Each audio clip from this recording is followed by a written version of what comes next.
Sarah Wairimu, the widow of the late Dutch tycoon Tob Cohen, has pleaded not guilty to the murder of her late husband. The Directorate of Public Prosecution, Renson Mulele, or the Director of Public Prosecution, Renson Mulele, preferred a fresh murder charge on her last week after finding new evidence linking her to the offence. Sarah, who has been in custody since last Friday, suffered another setback in her quest to secure freedom as she was denied bail and thus will continue cooling her feet at Langata Women's Prison until Monday, the 3rd of February. Wednesday at Kibera High Court, Sarah Cohen was presented in court after spending 5 days in custody. The DPP and the DCI were combing investigations, including having Wairimu assessed mentally before pleading to the murder charge. Lady Justice Diana Kavesa was informed that she was mentally fit to stand trial. However, through her lawyer, Wairimu opposed taking a plea. The judge will then adjourn to go and look at the medical records before making a ruling in the afternoon.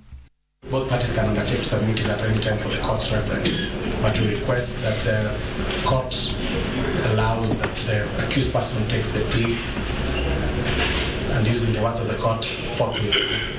And when she walked inside the courtroom, Wairimu was ordered to take a plea. Within Nairobi County, in the Republic of Kenya, jointly with others not before court, murdered Tob Cohen. Is it true or not true? Definitely not true.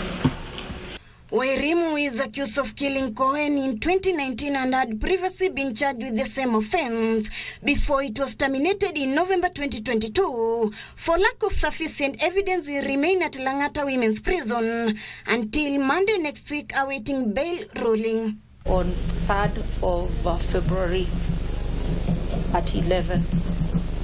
Civil cases are confrontational. That is why we do physical attendances.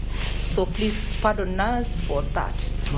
The late Cohen's body was discovered in a septic tank at his Kitusuru home in July 2019.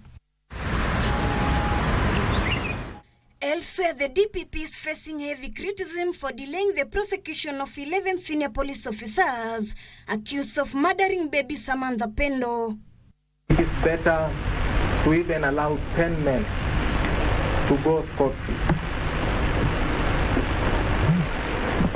than to incarcerate wrongfully an innocent suspect. When the matter came up for mentioning, the newly transferred judge to Milimani High Court, Margaret Muigai, who has been assigned the case, was informed by the victims' lawyers that over the 7-year journey it should kick off by the officers taking plea. People are taking plea in the absence of others. They are charged with others not before court. But in this particular case, the absence of another becomes a ground to seek an adjournment.